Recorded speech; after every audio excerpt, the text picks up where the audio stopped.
बेनज़ीर, यकीनन ऐसी बात है कि पहले भी हमने देखा है ऐसा होता रहा, लेकिन पीटीआई का यही तो खासा है, मॉरल हाई ग्राउंड उनका यही था कि जो पहले होता है अब नहीं होगा, हम चेक इन बैलेंस रखेंगे, अपने ओर से शुरुआत करेंगे। अलीना, मेरे ख्याल से तो ये एक अच्छी डेवलपमेंट है कि ये रिपोर्ट तो सामने आई है और पब्लिक हुई है। ये उनकी दूसरी रिपोर्ट है एफबीआर की। पहले 2013 में आई थी और अब ये 2018 की और 2019 की टैक्स की कलेक्शन की रिपोर्ट है। अब ये पब्लिक डॉक्यूमेंट है। अब आप और मैं जाके देख सकते हैं कि हमारे हल्के के जो एमएनए हैं, एमपीए हैं, वो कितना टैक्स देते हैं। तो मेरे ख्याल से ये एक अच्छी डेवलपमेंट है।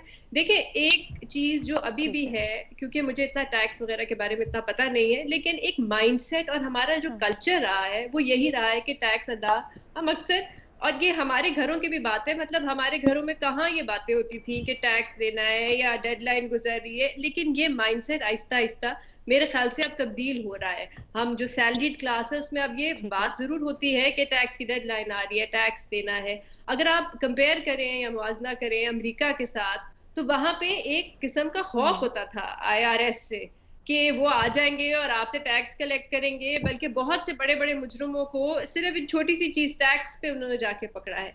तो उस किस्म का खौफ अभी भी हमारे कल्चर में नहीं है कि टैक्स देना एक रिस्पॉन्सिबिलिटी है और हमें अदा करना पड़ेगा। जहां तक उस्मान बुजदार साहब की बात है कि उन्होंने टैक्स नहीं दिया, मेरा अपना ये ख्याल है, मैं गलत हो सकती हूँ, लेकिन क्योंकि जब उन्होंने इलेक्शन कमीशन में अपने असासे अपने एसेट्स डिक्लेयर किए थे, तो उसमें उन्होंने लिखा था कि उनके पास है ज्यादातर एग्रीकल्चर लैंड और 3 ट्रैक्टर उन्होंने लिखवाए थे, 2 गाड़ियां लिखवाई थी, कुछ कुछ सोना लिखवाया था, कुछ फर्नीचर लिखवाया था। तो मेरे ख्याल से, ये मेरा अपना ख्याल है कि हो सकता है क्योंकि उनकी ज्यादातर इनकम एग्रीकल्चर से आती है और एग्रीकल्चर टैक्स बड़ा नॉमिनल होता है, बल्कि ना होने के बराबर ही होता है। तो हो सकता है कि ये एक वजह हो सकती है। दूसरी वजह हो सकती है जो अभी हमाद अदल साहब ने भी अभी ट्विटर पे थोड़ी देर पहले बताया है कि इसमें, और इस पे बड़े वाज़ेह तौर पे एफबीआर डॉक्यूमेंट में लिखा हुआ है कि अगर ये लोग किसी कंपनी के तहत टैक्स देते हैं या वहां से उनका डिडक्ट होता है तो वो इसमें ऐड नहीं हुआ हुआ। और ये बात हम अजहर साहब ने अभी क्लैरिफाई की है कि उनका वहां से डिडक्ट हो जाता है, उनकी फर्म से या उनकी कंपनी से हो जाता है, अच्छा। तो यहाँ से नहीं होता। तो ये सारी चीजें देखनी पड़ेंगी, देखने के लिए कि इसमें एक्चुअली इसको अभी इवेल्युएट मेरे ख्याल से करने की जरूरत है। हाँ, फैसल वाडा साहब क्यों नहीं टैक्स देते, ये भी एक बहुत बड़ा सवाल है, क्योंकि उनके पहले शहरियत के बारे में भी कुछ रिपोर्ट्स आ रही थी, तो उस वजह से नहीं देते या किस वजह से टैक्स नहीं देते। तो ये एक कल्चर भी मेरे ख्याल से अब आहिस्ता आहिस्ता हमारा तब्दील हो रहा है, और ये मैं तो कहूंगी ये बड़ी अच्छी डेवलपमेंट लेकिन है, उनके ये एक मुताबिक तो डॉक्यूमेंट है। दोहरी शहरियत वाले मामले में उन्होंने अपनी दूसरी नेशनैलिटी सरेंडर कर दी हुई है उनके मुताबिक।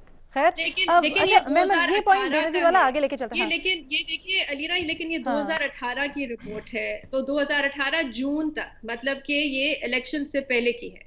तो हो सकता है कि अगर आप, वैसे मैं बता रही हूँ कि अगर आप नॉन रेजिडेंट हो या यूएस सिटीजन हो तो आपको पाकिस्तान में टैक्स देना जरूरी नहीं है।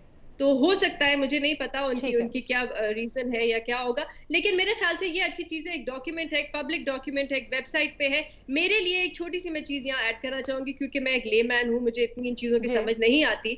मेरे लिए ये ज्यादा अहम होता है अगर एफपीआर इसमें हमें ये बता दे कि इनकम कितनी है और टैक्स उसके एग्जैक्टली आगे या टैक्स कितना है। तो फिर आप एक कंपैरिजन कर सकते हो ना। ठीक है जी।